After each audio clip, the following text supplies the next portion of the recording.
Hello everyone, এডুকেটামে তোমাদের সকলকে স্বাগত। আজকে আমরা আপকামিং যে WBSSC গ্রুপ সি গ্রুপ ডির এক্সাম হচ্ছে বা হতে চলেছে, সেই এক্সামে আমাদের এডুকেটাম থেকে তোমাদের সকলের সুবিধার্থে একটা প্র্যাকটিস সেট বানানো হয়েছে। সেই গ্রুপ সি গ্রুপ ডির যে 15টি প্র্যাকটিস সেট, সেই প্র্যাকটিস সেটের আমরা আজকে আনসার কি সম্বন্ধে যে সমস্ত আলোচনা সেইটা আমরা আজকে করব। তো আমাদের গ্রুপ সি গ্রুপ ডির যে আনসার কিতে আলোচনার আগে আমরা একটু আমাদের গ্রুপ সি গ্রুপ ডির সিলেবাসটা একটু দেখে নিই। মেনলি আজকের ক্লাসটা আমাদের ইংলিশের ওপর হবে। তো ইংলিশের যে সিলেবাস আছে, স্টুডেন্টরা বন্ধুরা তোমরা একটু দেখে নাও। জেনারেল ইংলিশ এটা শুধু আছে ক্লাস এই গ্রুপ সি এর জন্য। গ্রুপ সি এ যে জেনারেল ইংলিশ আছে সেখানে রয়েছে 10 মার্কস রয়েছে। জেনারেল ইংলিশে 10 নম্বর থাকবে এবং কোয়েশ্চেন্স যে সমস্ত কিছু আসতে চলেছে সেই কোয়েশ্চেন্সগুলো একটু দেখে নাও। গ্রামারের প্রিপোজিশন থেকে কোয়েশ্চেন আসবে বলছে, এবং সিঙ্গুলার প্লুরাল অর্থাৎ নাউন্সের যে সিঙ্গুলার প্লুরাল, সেই নাউন্সের সিঙ্গুলার প্লুরাল থেকে, ফর্মস থেকে, তাদের যে ডিফারেন্ট ইউসেজ, তাদের দিয়ে যে সমস্ত এরর্স বা তাদের যে ডিফারেন্ট মিনিংস, সেগুলো নিয়ে প্রশ্ন থাকবে। সিনোঅ্যান্টো তোমরা নিশ্চয়ই জানো, সিনোনিম অ্যান্টোনিম সম্পর্কে বারবারই বিভিন্ন পরীক্ষায় রয়েছে। ভোকাবুলারি পার্টে বিভিন্ন যে সমস্ত প্রিপোজিশনাল বা বলো, অ্যাডজেক্টিভ বা অ্যাডভার্ব বলো, বা বিভিন্ন যে ভোকাবস পার্টের যে সমস্ত ওয়ার্ড যেগুলো আমাদের কম্পিটিটিভে এসে থাকে, সেই ধরনের প্রশ্ন ভোকাবুলারি থেকে আসছে। স্পেলিং চেক, এখানে আর একটা জিনিস আসছে, স্পেলিং চেক। মিসস্পেলড ওয়ার্ড দেওয়া থাকবে, তার মধ্যে সঠিক বা কারেক্ট ওয়ার্ডটাকে আইডেন্টিফাই করতে হবে তোমাদের।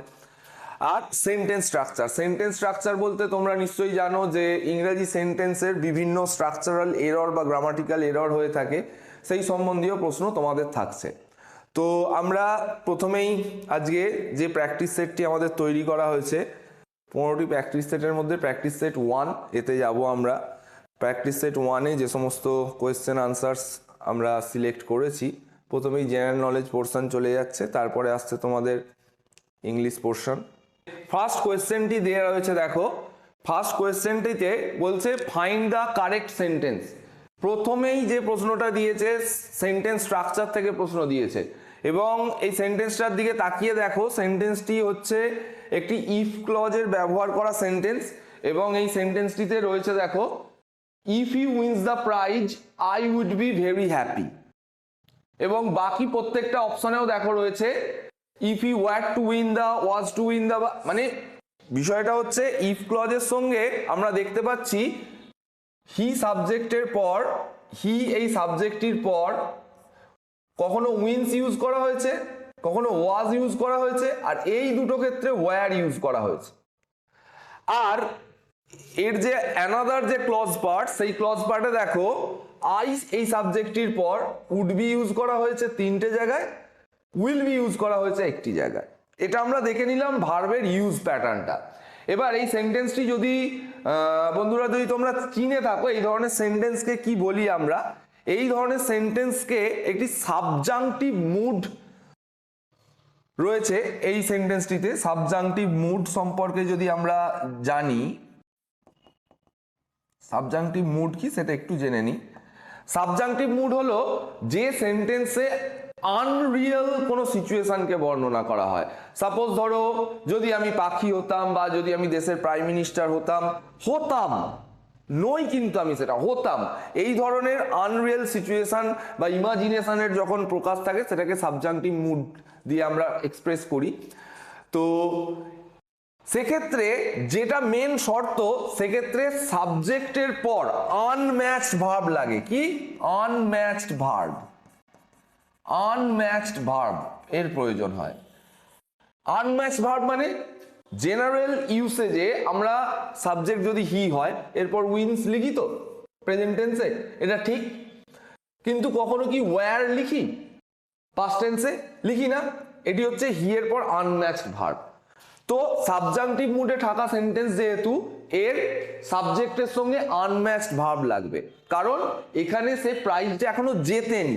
যদি জিততো, এই ধরনের কথা প্রকাশ পাচ্ছে।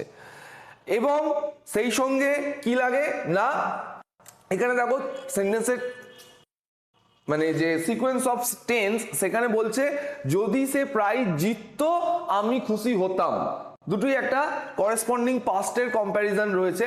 তাই এক্ষেত্রে উইল বিটা কারেক্ট নয়, উইল বি কারেক্ট নয়, এখানে উড বিটাই হচ্ছে appropriate match verb form for the subject.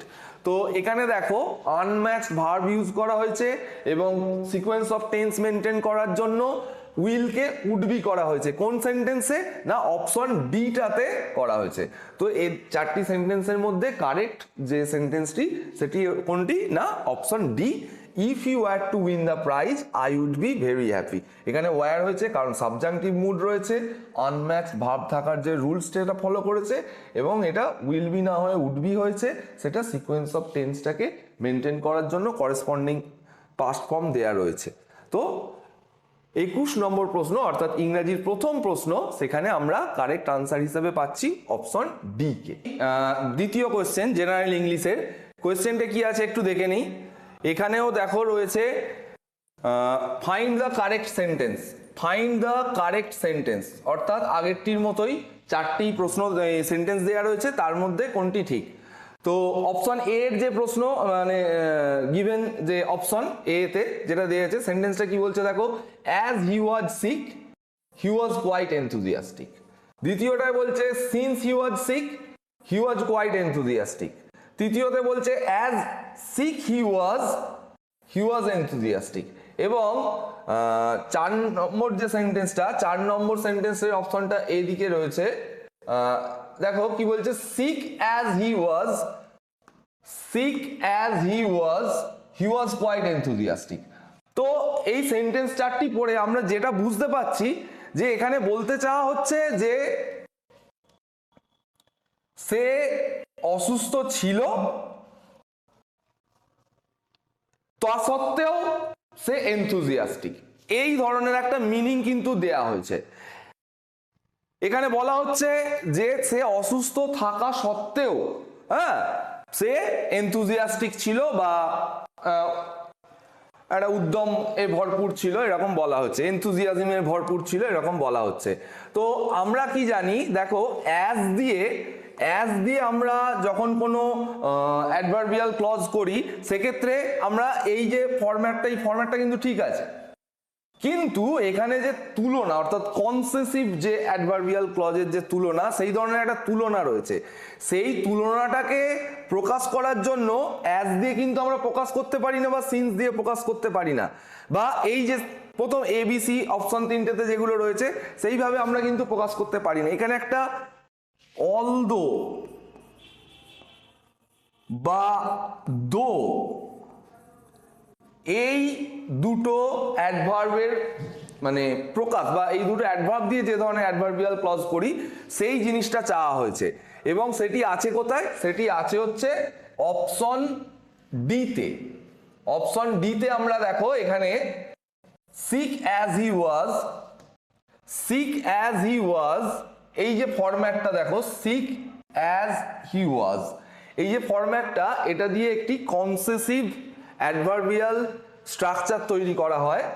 এর মানে হচ্ছে সিক অ্যাজ হি ওয়াজ, শুধু এই জায়গাটুকু এই যে পোরশনটা ক্লজটা সেটার মানে হচ্ছে অলদো হি ওয়াজ সিক। মনে রাখবে অ্যাজ এই অ্যাডভার্বটির ঠিক বাম দিকে যখন কোনো অ্যাডজেক্টিভকে প্লেস করা হয় এইভাবে অলদোর সেন্স নিয়ে আসা হয়, যেটা এই সেন্টেন্সের পক্ষে চাওয়া হয়েছে। তাহলে আমরা অপশন এ বি সি ডির মধ্যে দেখতে পাচ্ছি অপশন ডিটাতে এই অলদোর সেন্সটা আছে এবং গ্রামাটিক্যাল স্ট্রাকচার অনুযায়ী এই সেন্টেন্সটি ঠিক কারেক্ট। নেক্সট আমরা চলে যাব 23 নম্বর কোশ্চেন, যেখানে স্পেলিং চেক রয়েছে। তো একটা দেখো ওয়ার্ড রয়েছে অ্যাডমিসেবল, বিভিন্ন মিসস্পেলড ওয়ার্ডের মধ্যে তোমাকে সঠিকটা চিনে নিতে হবে। তো এই বানানটিকে চিনে রাখার জন্য তোমাদেরকে একটি ক্লু দেব, সেটি হচ্ছে এই ক্লুটা একটু মনে রাখবে, ISSI, এই জিনিসটাকে মনে রাখতে হবে। তাহলে দেখো এই পুরো যে এটা রয়েছে, এর মধ্যে থেকে আমরা দুটো জায়গায় দেখতে পাচ্ছি ISSI, এই দুটো ইউজ হয়েছে। কোনটি না অপশন এ এবং অপশন সি, বাকি দেখো আর কোথাও নেই। অ্যাডমিসেবল বানানে ISSI আছে, এটুকু যদি আমরা মনে রাখি তাহলে দেখো দু জায়গায় আমরা রয়েছে।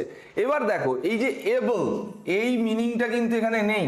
অ্যাডমিসেবল এটা বলে জাস্ট অ্যাডমিসেবল, স্পেলিং করার সময় মনে রাখবে এই এটা ISSI এর পর এই যে এটা নট নেসেসারি বা বসে না, সেক্ষেত্রে এই যে অপশন এ এর বানানটা ঠিক। আমাদেরকে শুধু মনে রাখতে হবে ISSI এটুকু।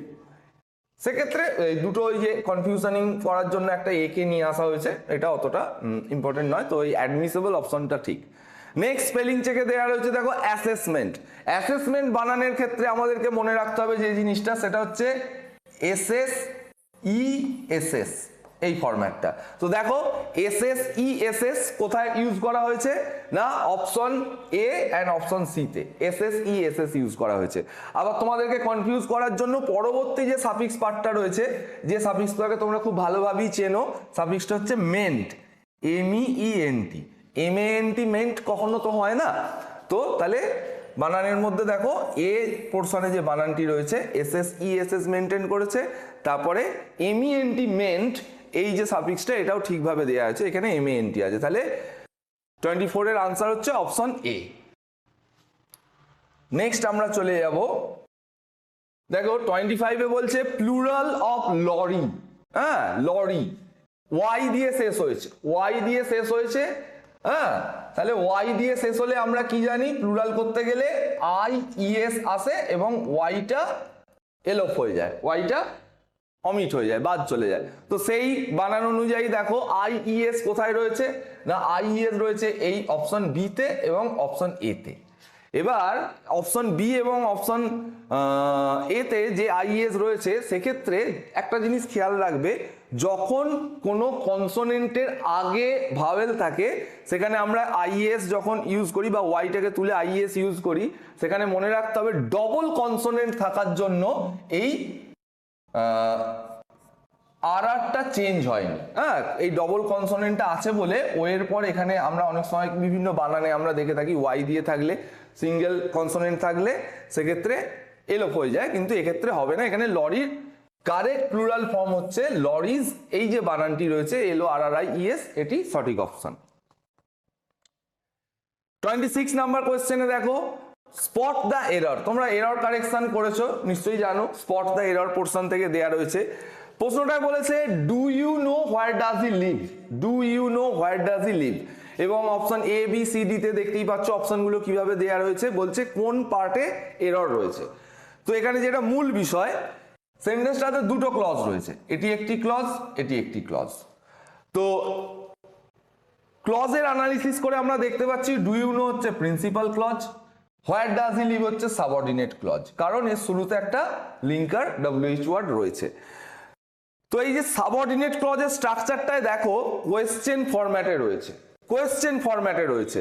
হোয়ার ডাজ হি লিভ এটা একটা কোয়েশ্চেন ফরম্যাট। মনে রাখবে বন্ধুরা যে সাবঅর্ডিনেট ক্লজ কখনো কোয়েশ্চেন ফরম্যাটে থাকে না, সাবঅর্ডিনেট ক্লজ কখনো কোয়েশ্চেন ফরম্যাটে থাকে না। যতই সেটা কোয়েশ্চেনিং সেন্টেন্স হোক, তাতে যদি দুটো ক্লজ থাকে কখনোই সাবঅর্ডিনেট ক্লজটা তার কোয়েশ্চেন ফরম্যাট মেনটেন করবে না। সেটা কি ফরম্যাটে থাকা কথা, অ্যাসার্টিভ ফরম্যাটে থাকার কথা। অর্থাৎ হোয়ার ডাজ হি লিভটা ভুল, কি হওয়ার কথা এটা হোয়ার হি লিভস, এইটা হওয়ার কথা, এটা তো নেই। তাহলে আমরা কোথায় ভুল পাচ্ছি না অপশন সি পার্টে, হোয়ার ডাজ, এটি হচ্ছে আনসার। এটা হোয়ার ডাজ হবে না, কি হবে হোয়ার হি লিভস হবে। তাই অপশন সিটা আনসার। এখানে এরর পোর্শন হচ্ছে অপশন সিতে রয়েছে। নেক্সট 27, কোয়েশ্চেন নাম্বার 27 এ দেখো বলছে fill in the blank with appropriate word. বলছে সঠিক শব্দটি এখানে ইনসার্ট করতে বলেছে। বলছে the pilot was dash injured, he died with, এটা উইথ না হয়ে উইদিন হওয়ার কথা, হয়তো একটু মিসস্পেলড হয়েছে, এটাকে ভাববে within, within half an hour. তো এখানে দেখো চারটে ওয়ার্ড দিয়েছে। কেউ এমন গুরুতর আঘাত পেয়েছে বা এমনই জোর বা জোরালো আঘাত যে সে আধ ঘন্টার মধ্যে মারা গেছে। তো আমরা এই যে ওয়ার্ডটা সিরিয়াসলি, আমরা এটাকে তো সব জায়গাতেই প্রয়োগ করি সিরিয়াসলি, হ্যাঁ, তো এর অর্থটা একটু তোমাদেরকে বুঝে রাখতে হবে। তেমনি অপশন বি তে ফ্যাটালি, অপশন সি তে ফেটফুলি, অপশন ডি তে ভাইটালি। যদি এই চারটে অপশন দেখি, এই চারটে অপশনের মিনিং গুলো আমরা যদি একটু জেনে রাখি, কি কি? সিরিয়াসলি মানে হচ্ছে কোনো জিনিসকে গুরুত্ব সহকারে দেখা বা গুরুত্ব সহকারে সেই জিনিসটার সঙ্গে ডিল উইথ করা। ফ্যাটালি, এই ফ্যাটালি কথাটার অর্থই হচ্ছে মারাত্মক, মারাত্মক বা মারাত্মক ভাবে।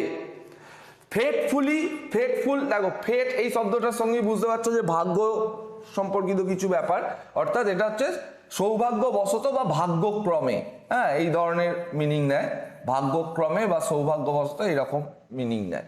আর ভাইটাল, ভাইটালিটি, ভাইটালিটি শব্দটা হয়তো তোমরা জেনে থাকবে, ইট ইজ রিলেটেড টু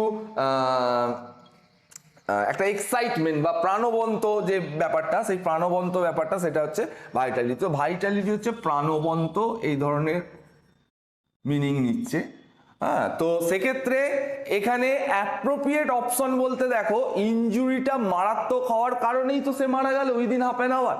তাহলে তোমরা অপশনের মিনিং গুলো দেখেই বুঝতে পারছো যে এখানে কোনটা হওয়া উচিত। যদিও আমরা অ্যাট এ ফার্স্ট চান্স কিন্তু আমরা সিরিয়াসলি দাগিয়ে দেবো বা সিরিয়াসলি আনসার হিসাবে জেনে নেবো, কিন্তু না, সিরিয়াসলি নয়, এখানে মোর অ্যাপ্রোপ্রিয়েট অপশনটা যেহেতু রয়েছে, এখানে আনসার হবে অপশন বি, ফ্যাটালি। নেক্সট আমরা চলে যাচ্ছি ফিল ইন উইথ সুইটেবল। হ্যাঁ, সুইটেবল আর কি ওয়ার্ড বলা উচিত ছিল, সুইটেবল যে ওয়ার্ডটা আমাদের রয়েছে। তো এই সেন্টেন্সটা দেখো, I did not see anybody else dash your brother.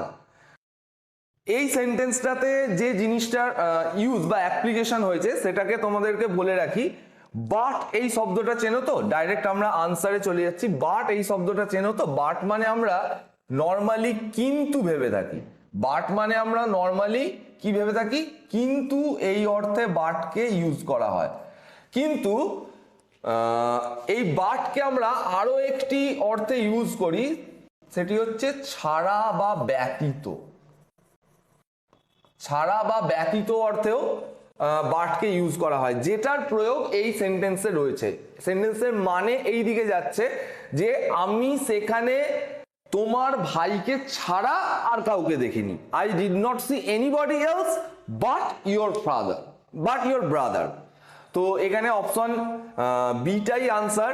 এটা একদম ডাইরেক্ট তোমাদেরকে আনসারটা কেন হলো সেই জায়গাটা বোঝানোর জন্য, বাট দিয়ে যে ছাড়া বা ব্যতীত ওয়ার্ডটাকে এক্সপ্রেস করা হয় সেটা বোঝানোর জন্য তোমাদেরকে দেখানো হয়েছে।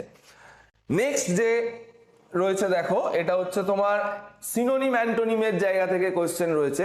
সিনোনিম অ্যান্টোনিমের ক্ষেত্রে দেখো, যত সিনোনিম অ্যান্টোনিম তোমরা প্র্যাকটিস করবে তত ভালো। এর তো নির্দিষ্ট কোনো সিলেবাস নেই, আমিও তোমাদেরকে 2000-5000 সিনোনিম অ্যান্টোনিম করিয়ে আমি কনফিডেন্ট থাকবো না যে সেটা তোমাদের পরীক্ষার ক্ষেত্রে কমন যোগ্য হবে কিনা। পড়তে হবে সিনোনিম অ্যান্টোনিম, আমাদের যত পারা যায় করতে হবে। তবে যেটা বলবো তোমাদেরকে একটা জিনিস, যত ভার্ব, ইংরেজিতে যত ভার্ব শিখবে, হ্যাঁ, যত ভার্ব তোমরা মনে রাখবে, তোমাদের স্টক তত বাড়বে, তোমাদের ভোকাবুলারি স্টক তত বাড়বে। তো এখানে ভার্ব দিয়েই সিনোনিম অ্যান্টোনিমটা দেয়া হয়েছে। কনসিল, দেখো ওয়ার্ডটা রয়েছে কনসিল, কি বলা হয়েছে, ফাইন্ড দ্য অ্যান্টোনিম। এই জায়গাটা একটু খেয়াল রাখবে। আমরা অনেক সময় কি করি, অ্যান্টোনিম সিনোনিম বলেছে কিন্তু সেটা সিনোনিম চেয়েছে না অ্যান্টোনিম চেয়েছে খেয়াল করি না। এবং প্রশ্ন এরকম ভাবেই দেয়া থাকে, দেখবে যদি অ্যান্টোনিম চায় তাহলে সেই ওয়ার্ডের সিনোনিমাস ওয়ার্ড বেশি থাকবে, একটাই অ্যান্টোনিম থাকবে। এই জিনিসটা একটু মনে রাখো। তো কনসিল কথাটার অর্থ আমাদেরকে প্রথমেই জেনে নিতে হবে। কনসিল মানে কি, হাইড করা বা গোপন করা, তাই তো, হাইড করা বা গোপন করা, কোনো কিছু কারোর থেকে লুকানো, কনসিল মানে। আর বাকি এ বি সি ডি তে যে অপশনগুলো রয়েছে এদের মধ্যে দেখো তোমাদের কাছে সবারই প্রায় পরিচিত ওয়ার্ড ডি, অবস্ট্রাক্ট। অবস্ট্রাক্ট মানে তোমরা জানো কি, বাধা দেয়া বা ব্যাঘাত ঘটানো কোনো কিছুতে। বাকি ওয়ার্ডগুলো হয়তো তোমাদের না জানাও থাকতে পারে। সাবডিউ হয়তো অনেকে আমরা জানি। ডাইভালজ এবং রাউট, এই যে দুটো শব্দ আছে, এদের মানে তোমাদেরকে একটু জানতে হবে। সাবডিউ মানে কি? সাবডিউ মানে কোনো কিছু কি বলতে পারো, দমন করা। হ্যাঁ, আছে না সাবডিউ করা। সাবডিউ মানে হচ্ছে দমন করা। ডাইভালজ, ডাইভালজ ওয়ার্ডটা জেনে রাখো, অনেক সময় কাজে দেবে। ডাইভালজ হচ্ছে কোনো কিছু কারোর সামনে ফাঁস করে দেয়া, হ্যাঁ, রিভিল করা, এই ধরনের মানে। আর রাউট, রাউট এই ওয়ার্ডটা ইউজ করা থাকে কাউকে হটানো, হ্যাঁ, কাউকে আঘাত করে তাকে সরিয়ে দেয়া বা ছত্রভঙ্গ করা, এই ধরনের সেন্স থাকে। রাউট এই ভার্বটার মানে এই ধরনের নয়। তো তাহলে আমাদের চেয়েছে কনসিলের অ্যান্টোনিম। কনসিল মানে হচ্ছে হাইড, তাহলে তার বিপরীত হচ্ছে কি? গোপন করা বা লুকানো নয়, সেটাকে প্রকাশ করা বা সেই ধরনের মিনিং কিন্তু পাচ্ছে। দেখো ডাইভালজ, যার মানে হচ্ছে ফাঁস করা, কোনো তথ্য বা কোনো কিছু কনফিডেন্সিয়াল জিনিস রিভিল করে দেয়া, উন্মোচন করে দেয়া, ডাইভালজ। তাহলে correct antonym of conceal existing অপশনের মধ্যে থেকে ডাইভালজ। And the last question, it is synonym. কোশ্চেনটা দিয়েছে দেখো, সিনোনিম থেকে দিয়েছে। আমাদের বলতে চেয়েছে কম্পেল, এই যে ওয়ার্ডটা কম্পেল, কম্পেল এই যে ওয়ার্ডটা, এর সিনোনিম বা নিয়ারেস্ট সিনোনিমাস ওয়ার্ডটাকে খুঁজে বের করতে বলেছে। তো কম্পেল মানে আমরা সবাই কি জানি, যে জোর করা বা কাউকে বাধ্য করা, হ্যাঁ, জোর করে বাধ্য করা, এই ধরনের মিনিং নিয়ে আসছে কম্পেল। হ্যাঁ, তো আর যে সমস্ত ওয়ার্ডগুলো রয়েছে সেই ওয়ার্ডগুলোকে আমরা জেনে নিই। কোএরেস, এই যে ওয়ার্ডটা কোএরেস, এটাকে হয়তো তোমরা অনেকেই হয়তো জানো। এটার মানে হচ্ছে বলপূর্বক বা জোর করা। তাহলে দেখো আমরা প্রথমেই পেয়ে যাচ্ছি, কোএরেস যদি জানা থাকে আমরা প্রথমেই করে নিলাম, আর যদি জানা না থাকে তাহলে বাকি ওয়ার্ডগুলোকে আমরা দেখবো। যদিও এটাই আনসার হবে, তোমরা বুঝতেই পারছো। বাকি যে ওয়ার্ডগুলো রয়েছে ওয়ার্ডগুলোর একটু মানে আমরা জেনে নিই। হোয়াইন, এই শব্দটা হয়তো অনেকে চিনে রাখতে পারো বা জেনে রাখতে পারো। হোয়াইন মানে হচ্ছে কোনো কিছু বিরক্তির প্রকাশ করে কোনো কিছু বলা, হ্যাঁ, একটা ঘ্যান ঘ্যান করা, এই ধরনের একটা মানে দেয়া থাকে। শ্রাউড, শ্রাউড এইটার মানে হচ্ছে কোনো কিছুকে ঢেকে রাখা বা আবৃত রাখা বা এই ধরনের কোনো কিছু মানে থাকে। আর ফ্রেট, ফ্রেট এই শব্দটার মানে হচ্ছে জ্বালাতন করা, হ্যাঁ, মনে রাখবে, জ্বালাতন করা, দ্যাট এর ইংরেজি হচ্ছে ফ্রেট, কাউকে জ্বালাতন করা। তাহলে দেখো কম্পেল এর সিনোনিমাস কি ওয়ার্ড হচ্ছে কোএরেস, যার মানে বলপূর্বক কাউকে কোনো কিছু করানো। সিনোনিমাস ওয়ার্ড হচ্ছে কোএরেস। তো বন্ধুরা, এটাই ছিল আমাদের জেনারেল ইংলিশের 10টি প্রশ্ন। আমরা তার আনসার কি এবং সেই কোয়েশ্চেনগুলো সম্পর্কে নেসেসারি অ্যানালিসিস তোমাদের সামনে তুলে রাখলাম। তোমাদের কেমন লাগলো কমেন্টে জানিও। আর আমাদের এডুকেটামে তোমাদের সকলকে আরও একবার স্বাগত জানাই। তোমাদের কমেন্ট, লাইক পেলে আমরা আরও ইন্সপায়ার্ড হব, আমরা আরও মোটিভেটেড হব, আরও নতুন নতুন ভিডিও তোমাদের সামনে নিয়ে আসবো। Thank you.